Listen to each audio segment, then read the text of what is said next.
kining babae nga si Christine May Mingolio Lim, taga Eastern Samar,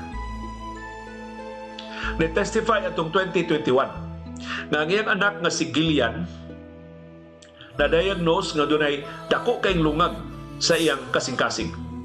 Na-diagnose siya in 2015 na dakog lungag sa iyang kasing-kasing.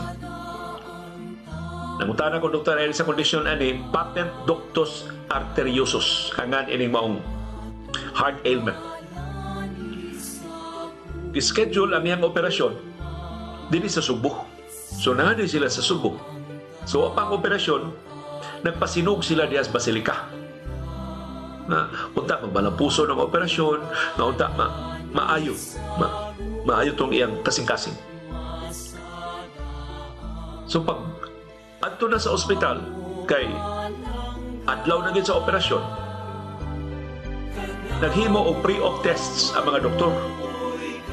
Kunting hibungas mga doktor, pagtanaw nila sa x-ray, wa na bitaw ni lungag ang kasing-kasing. Ang dakong lungag, natapakan na. Wa na idayon ang operasyon. Wa na mo kinag-operasyon ng bata. So para sa mga ginikanan, para ining Christine May Mingolio Lim na taga Eastern Samar, katugid lang pagpasinog. Pagpasayaw nagsinulog ang mga candle vendors dias Basilica, mga nakaayo siyang anak na si Gillian. Ikan sa dako kay lungag siya kasing-kasing.